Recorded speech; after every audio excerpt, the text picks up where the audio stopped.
Hello friends, welcome to our channel. ಸ್ನೇಹಿತರೆ, ಮುಖದ ಮೇಲಿನ ಬೇಡವಾದ ಕೂದಲನ್ನು ತೆಗಿಬೇಕು ಅಂತ ನೀವು ಯೋಚನೆ ಮಾಡ್ತಿದ್ರೆ ಈ ರೆಮಿಡಿ ನಿಮಗೆ ಹೆಲ್ಪ್ ಮಾಡುತ್ತೆ. ಸ್ನೇಹಿತರೆ, ಈ ಅನ್ವಾಂಟೆಡ್ ಏರನ್ನು ತೆಗಿಬೇಕಂದ್ರೆ ನಾವು ವ್ಯಾಕ್ಸನ್ನು ಮಾಡಿಸ್ಕೋಬೇಕಾಗತ್ತೆ ಅಥವಾ ಯಾವುದಾದ್ರೂ ಕ್ರೀಮನ್ನು ಬಳಸಬೇಕಾಗತ್ತೆ. ಆದರೆ ಅದರಿಂದ ಸ್ಕಿನ್ನಲ್ಲಿ ಸೈಡ್ ಎಫೆಕ್ಟ್ಸ್ ಖಂಡಿತ ಆಗುತ್ತೆ ಸ್ನೇಹಿತರೆ. ಸ್ಕಿನ್ನು ಡಲ್ ಆಗೋದು, ಕಪ್ಪಾಗೋದು, ರಫ್ ಆಗೋದು, ಈ ರೀತಿಯ ಸಮಸ್ಯೆ ಉಂಟಾಗತ್ತೆ. ಅದಕ್ಕೆ ಕೆಲವರು ಯಾವುದಾದ್ರೂ ಓಮ್ ರೆಮಿಡಿ ಟ್ರೈ ಮಾಡ್ಬೋದಲ್ವಾ ಅಂತ ಯೋಚನೆ ಮಾಡ್ತಿರ್ತೀರಾ ಅಲ್ವಾ. ಅಂಥವರಿಗೆ ಈ ಒಂದು ರೆಮಿಡಿ ಹೆಲ್ಪ್ ಆಗುತ್ತೆ. ಯಾಕೆ ಗೊತ್ತಾ, ಇದು ಕೂದಲನ್ನ ನ್ಯಾಚುರಲ್ ಆಗಿ ನಿವಾರಣೆ ಮಾಡುತ್ತೆ, ಜೊತೆಗೆ ಮತ್ತೆ ಹೇರು ರೀಗ್ರೋತ್ ಆಗದಂತೆ ತಡೆಗಟ್ಟುತ್ತೆ. ಸ್ನೇಹಿತರೆ, ಈ ರೆಮಿಡಿನ ಮಾಡ್ಕೊಳ್ಳೋದು ತುಂಬ ಕಷ್ಟ ಏನಲ್ಲ. ಮನೇಲಿರೋ ಪದಾರ್ಥಗಳನ್ನೇ ಬಳಸಿ ಇದನ್ನು ರೆಡಿ ಮಾಡಿ ಅಪ್ಲೈ ಮಾಡಿಕೊಂಡ್ರೆ ನಿಮಗೆ ನಿಮ್ಮ ಮುಖದಲ್ಲಿ ಇರುವಂತಹ ಅನ್ವಾಂಟೆಡ್ ಏರ್ ನಿವಾರಣೆ ಆಗ್ತಾ ಬರುತ್ತೆ. ಸ್ನೇಹಿತರೆ, ಹೇಗೆ ರೆಡಿ ಮಾಡೋದು, ಏನೆಲ್ಲ ಪದಾರ್ಥಗಳು ಬೇಕು ಅಂತ ನಾನು ಹೇಳ್ತೀನಿ. ಅದಕ್ಕೂ ಮುಂಚೆ ನೀವು ಹೊಸದಾಗಿ ಚಾನಲ್ ನೋಡ್ತಾ ಇದ್ದರೆ ಪ್ಲೀಸ್ ಸಬ್ಸ್ಕ್ರೈಬ್ ಮಾಡಿಕೊಂಡು ಬೆಲ್ಲೈಕನನ್ನು ಕ್ಲಿಕ್ ಮಾಡಿ, ಹಾಗೆ ವಿಡಿಯೋವನ್ನು ಲೈಕ್ ಮಾಡಿ, ವಿಡಿಯೋವನ್ನು ಪ್ಲೀಸ್ ಕೊನೆವರೆಗೂ ನೋಡಿ. ಹಾಗೆ ನಿಮ್ಮ ಅಭಿಪ್ರಾಯವನ್ನು ದಯವಿಟ್ಟು ಕಮೆಂಟ್ ಬಾಕ್ಸಲ್ಲಿ ಕಮೆಂಟ್ ಮಾಡಿ ತಿಳಿಸಿ. ಸ್ನೇಹಿತರೆ, ಮೊದಲು ಒಂದು ಬೌಲ್ನ ತೊಗೊಂಡಿದ್ದೀನಿ, ಅದಕ್ಕೆ 1 ಚಮಚದಷ್ಟು ಜೇನುತುಪ್ಪವನ್ನು ಹಾಕ್ಕೊಳ್ತಾ ಇದ್ದೀನಿ. ಸ್ನೇಹಿತರೆ, ಜೇನುತುಪ್ಪ ನಮ್ಮ ಸ್ಕಿನ್ನಲ್ಲಿ ಇರುವಂತಹ ಅನ್ವಾಂಟೆಡ್ ಏರ್ಸನ್ನು ರಿಮೂವ್ ಮಾಡೋದಕ್ಕೆ ಸಹಾಯ ಮಾಡುತ್ತೆ, ನ್ಯಾಚುರಲಾಗೆ ರಿಮೂವ್ ಮಾಡುತ್ತೆ. ಜೊತೆಗೆ ಆ ಒಂದು ಕೂದಲು ಮತ್ತೆ ರೀಗ್ರೋತ್ ಆಗದಂತೆ ಇದು ತಡೆಗಟ್ಟುತ್ತೆ. ಜೊತೆಗೆ ಸ್ಕಿನ್ನನ್ನು ನ್ಯಾಚುರಲಾಗಿ ವೈಟ್ ಮಾಡುತ್ತೆ, ನ್ಯಾಚುರಲಾಗಿ ಬ್ಲೀಚ್ ಮಾಡುತ್ತೆ, ಮಾಯ್ಶ್ಚರೈಸ್ ಮಾಡುತ್ತೆ. ಎಲ್ಲ ಸ್ಕಿನ್ ಟೈಪ್ಸ್ವರೆಗೂ ಇದು ತುಂಬ ಸೂಟ್ ಆಗುತ್ತೆ. ಮುಖದಲ್ಲಿ ಕಾಂತಿ ಹೆಚ್ಚಾಗುತ್ತೆ. ಸ್ನೇಹಿತರೆ, ತುಂಬ ಸ್ಕಿನ್ನು ಡಲ್ಲಾಗಿ ರಫ್ ಆಗಿದ್ದರೆ ಆ ಸ್ಕಿನ್ನು ತುಂಬ ಕಾಂತಿ ಆಗುತ್ತೆ, ತುಂಬ ಸಾಫ್ಟ್ ಆಗುತ್ತೆ. ನಮ್ಮ ಸ್ಕಿನ್ನನ್ನು ಇದು ಮಾಯ್ಶ್ಚರೈಸ್ ಮಾಡುತ್ತೆ. 1 ಚಮಚದಷ್ಟು, ಒಂದು ಚಿಕ್ಕ ಚಮಚದಷ್ಟು ಜೇನುತುಪ್ಪವನ್ನು ತಗೊಳ್ಬೇಕು. ನಂತರ ಈ ಜೇನುತುಪ್ಪದ ಜೊತೆಗೆ ನಾವು ಸಕ್ಕರೆಯನ್ನು ಹಾಕ್ಕೊಳ್ಬೇಕು.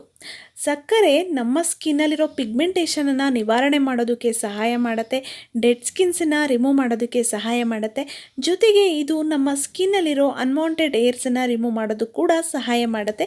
ಸ್ಕಿನ್ನನ್ನು ನ್ಯಾಚುರಲಾಗಿ ವೈಟ್ ಮಾಡೋದಕ್ಕೆ, ಬ್ಲೀಚ್ ಮಾಡೋದಕ್ಕೆ ಸಹಾಯ ಮಾಡುತ್ತೆ. ಸ್ನೇಹಿತರೆ, ಇದರಲ್ಲಿರುವಂತಹ lactic acid pigmentation, sun tan ಅಂತಹ ಸಮಸ್ಯೆಗಳನ್ನು ದೂರ ಮಾಡುತ್ತೆ.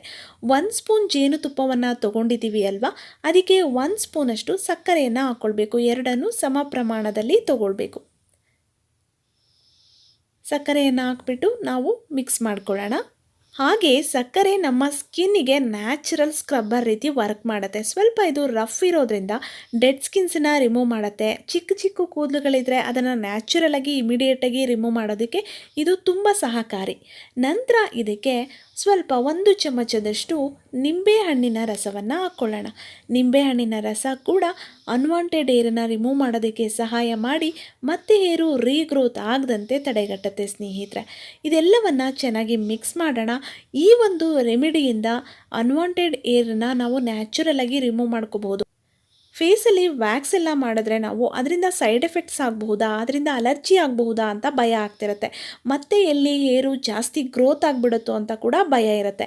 ಆದರೆ ಈ ರೀತಿ ನ್ಯಾಚುರಲ್ ರೆಮಿಡೀಸನ್ನು ಬಳಸೋದ್ರಿಂದ ಆ ರೀತಿ ಯಾವುದೇ ಸೈಡ್ ಎಫೆಕ್ಟ್ಸ್ ಆಗೋದಿಲ್ಲ.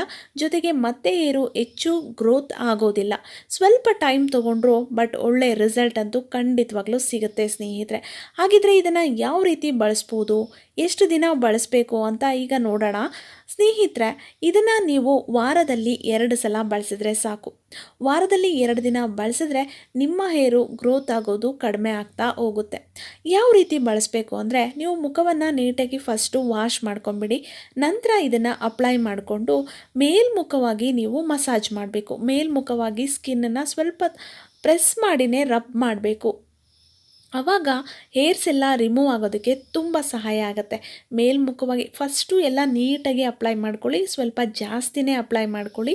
ನೀವು ರಬ್ ಮಾಡ್ತಾ ಮಾಡ್ತಾ ಏನಾಗುತ್ತೆ, ನಾವು ಸಕ್ಕರೆ ಜೇನುತುಪ್ಪ ಎಲ್ಲ ಹಾಕಿರೋದ್ರಿಂದ ಅದು ಸ್ವಲ್ಪ ಒಂಥರ ಅಂಟು ಥರ ಆಗೋದಕ್ಕೆ ಶುರುವಾಗುತ್ತೆ. ನೋಡಿ, ಈ ರೀತಿ ಎಲ್ಲವನ್ನು ಅಪ್ಲೈ ಮಾಡ್ಕೊಂಬಿಡಿ. ನಂತರ ಮೇಲ್ಮುಖವಾಗಿ ರಬ್ ಮಾಡಿ. ನಿಮ್ಮ ಹೇರು ಯಾವ ಕಡೆ ಗ್ರೋತ್ ಆಗಿರುತ್ತೋ ಅದರ ಆಪೋಸಿಟ್ ಸೈಡಲ್ಲಿ ನೀವು ಈ ರೀತಿ ಪ್ರೆಸ್ ಮಾಡಿ ಸ್ವಲ್ಪ ಈ ರೀತಿ ಮೇಲ್ಮುಖವಾಗಿ ಮಸಾಜ್ ಮಾಡಬೇಕು. ಆವಾಗ ಹೇರ್ ರಿಮೂವ್ ಆಗೋದಕ್ಕೆ ಸಹಾಯ ಆಗುತ್ತೆ. ಸ್ನೇಹಿತರೆ, ನಂತರ ಒಂದು 3 ನಿಮಿಷ ಈ ರೀತಿ ಮಾಡಿಬಿಟ್ಟು ಇನ್ನೊಂದು 5 ನಿಮಿಷ ಇದನ್ನು ಹಾಗೆ ಬಿಟ್ಬಿಡಿ. ನಂತರ ಒಂದು ಟವೆಲ್ಲೋ ಅಥವಾ ಒಂದು ಬಟ್ಟೆ ಅಥವಾ ಟಿಶ್ಯೂ ಪೇಪರ್ ಏನನ್ನಾದರೂ ತೊಗೊಂಡು ಮತ್ತೆ ನೋಡಿ ಈ ರೀತಿ ಮೇಲ್ಮುಖವಾಗಿಯೇ ನೀವು ರಿಮೂವ್ ಮಾಡಬೇಕು. ಇದೇ ರೀತಿ ನೀವು ರಿಮೂವ್ ಮಾಡಬೇಕು ಸ್ನೇಹಿತರೆ. ಇದನ್ನು ನೀವು ವಾರದಲ್ಲಿ 2 ಸಲ ಬಳಸಿದ್ರೆ ಸಾಕು. ಹೇರ್ ಗ್ರೋತ್ ಕಡಿಮೆ ಆಗ್ತಾ ಹೋಗುತ್ತೆ, ಸಣ್ಣ ಸಣ್ಣ ಏರ್ಸ್ ಎಲ್ಲ ರಿಮೂವ್ ಆಗ್ತಾ ಹೋಗುತ್ತೆ. ಜೊತೆಗೆ ಸ್ಕಿನ್ನು ಕೂಡ ವೈಟ್ ಆಗುತ್ತೆ, ಬ್ರೈಟ್ ಆಗುತ್ತೆ. ಸನ್ ಟ್ಯಾನ್ ಇದ್ದರೆ, ಪಿಗ್ಮೆಂಟೇಷನ್ ಇದ್ದರೆ ಅದು ಕೂಡ ನಿವಾರಣೆ. ಈ ರೀತಿ ಎಲ್ಲವನ್ನ ರಿಮೂವ್ ಮಾಡಿದ ನಂತರ ನೀವು ಮಾಮೂಲಿ ತಣ್ಣೀರಿನಿಂದ ವಾಶ್ ಮಾಡ್ಕೋಬಹುದು. ಸ್ನೇಹಿತರೆ, ನಿಮ್ಮ ಮುಖಕ್ಕೆ ನೀವು ಇದನ್ನು ಯಾವುದೇ ರೀತಿಯ ಭಯ ಇಲ್ಲದೆ ಅಪ್ಲೈ ಮಾಡ್ಕೋಬೋದು. ಏನು ಸೈಡ್ ಎಫೆಕ್ಟ್ಸ್ ಆಗೋದಿಲ್ಲ. ಸ್ನೇಹಿತರೆ, ರೆಮಿಡಿ ಇಷ್ಟ ಆಯಿತಾ? ಹಾಗಿದ್ರೆ ಪ್ಲೀಸ್ ವಿಡಿಯೋವನ್ನು ಲೈಕ್ ಮಾಡಿ, ಹಾಗೆ ಅಭಿಪ್ರಾಯವನ್ನು ತಿಳಿಸಿ. ಹೊಸದಾಗಿ ಚಾನಲ್ನ ನೋಡ್ತಾ ಇದ್ದು ಇನ್ನೂ ಚಾನಲ್ನ ಸಬ್ಸ್ಕ್ರೈಬ್ ಮಾಡ್ಕೊಂಡಿಲ್ಲ ಅಂದರೆ ಪ್ಲೀಸ್ ಸಬ್ಸ್ಕ್ರೈಬ್ ಮಾಡಿಕೊಂಡು ಬೆಲ್ ಐಕನನ್ನು ಕ್ಲಿಕ್ ಮಾಡಿ. ಅದರಿಂದ ನಾನು ಹಾಕುವಂಥ ಎಲ್ಲ ವೀಡಿಯೋಸ್ದು ನಿಮಗೆ ನೋಟಿಫಿಕೇಷನ್ ಬರುತ್ತೆ ಸ್ನೇಹಿತರೆ. ಮತ್ತೆ ಒಂದು ಒಳ್ಳೆ ವಿಡಿಯೋ ಜೊತೆ ಮತ್ತೆ ನಿಮ್ಮನ್ನು ಭೇಟಿ ಆಗ್ತೀನಿ. ಅಲ್ಲಿವರೆಗೂ ಫ್ರೀ ಇದ್ದರೆ ನನ್ನ ಚಾನಲನ್ನು ವಿಸಿಟ್ ಮಾಡಿ. ತುಂಬ ವೀಡಿಯೋಸ್ ಇದೆ, ಫ್ರೀ ಇದ್ದಾಗ ನೋಡ್ತಾ ಇರಿ, ಸಪೋರ್ಟ್ ಮಾಡ್ತಾ ಇರಿ ಸ್ನೇಹಿತರೆ. Thank you.